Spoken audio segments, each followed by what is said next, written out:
Welcome back to the YouTube channel Malawian Cameras. Guys, lero ndithu pali nkhani zingapo zimene tikufuna ndithu tikambeane komanso tidziwitsane zimene zachitika kuyambira dzulo ukafika lero. Anyway, nkhani yoyambirira ndiona kuti Mai Patricia Kaliati agona muselo ndithu kuyambira dzulo mpaka na lero ya 1 2 iwo ndithu agona mmene mumu asakudziwa kuti alakwa chani. Sana statement sana alembere kuti iwo alakwa chani. The mapoints awiri amene wawa. By the way, usiku omwemwewo ndi pamene abon kali ndithu around past 11 ndithu pamene amatumiza ndithu audio yawo kumema wanthu kuwauza wanthu kuti guys a opposition ena onse tiyeni ndithu tikhale pamodzi tipite ku area 18 kumene kuku tionese support kwa Mai Patricia Kaliati ndipo tisawasiye okha. Of torture, trouble ahead of us. Ndipo ndafuna ndikuuze kunena kuti inu azipani zosusa nthawi yokuti mugwirane manja ndi imeneyi, unity of purpose. Tikamanena kuti time to defend democracy is now.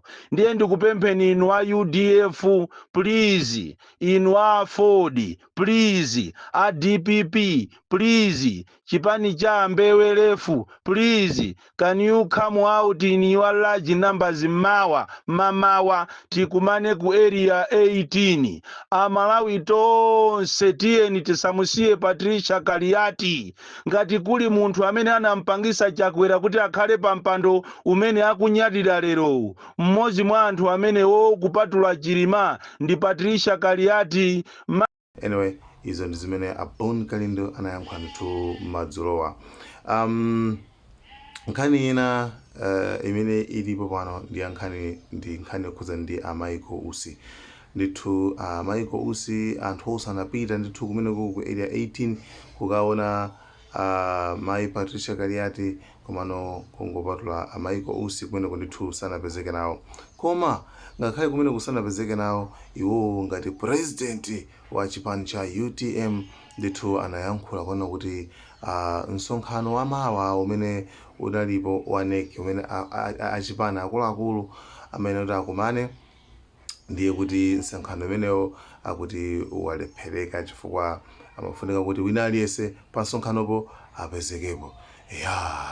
Ndiye zopeza kuona kuti actually you see power amafuna muna takambakale kuti muna amafuna panga exercise power aonetse awauze wanthu kuti akuluakulu pachatu ineyo musayiwala kuti ndine president wa chipani chimene cha UTM.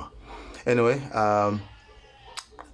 after kupanga zimenezo nzoona kuti ku UTM kucha kwapezekaso Felix Njawala amene sawa ndi wakulu kumene koko anawonso bwereso ndithu lamulo lawo kuti iyayi msonkhano umene ndithu upitilire. Msonkhano umene ndithu upitilire. I don't know what's going on, mate. Chipani cha UTM sindikudziwa kuti I don't know kuti zikuyenda bwanji.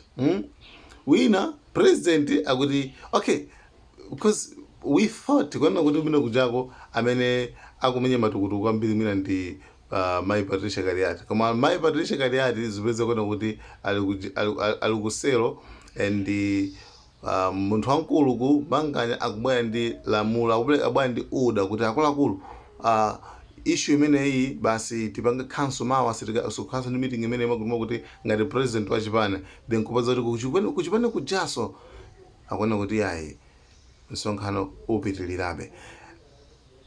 Ukuku ndi kuti mati apa ndi mukhoza kuona clearly kuti ma UTM awawa alipo awiri. Mufune musafune ma UTM awawa alipo awiri. Ndiye sindikudziwa kuti niyo maganizo anu ndi otani pamene amaiko usi abwera nkuona kuti yayi akuluakulu nkhani imene basi msonkhano pasachitika makuti ena nkubwa msonkhano ndithu uchitike chifukwa it's like UTM it's not about msonkhano kukumana kuyayi koma UTM it's like it's like nkhani yeku ndikupanga exercise kuti amene ali ndi mphamvu ndani, amene akuyendetsa UTM iyi ndi ndani. It's like Michael Usi sakuwerengeredwa yayi.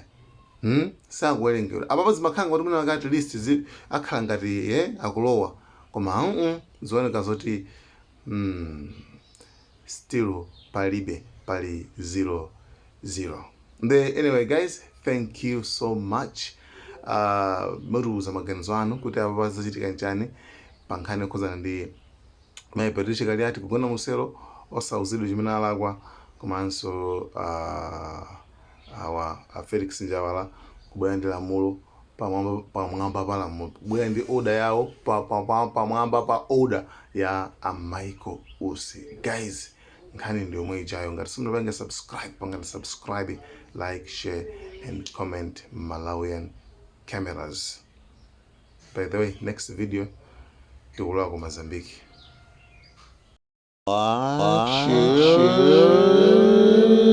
Subscribe.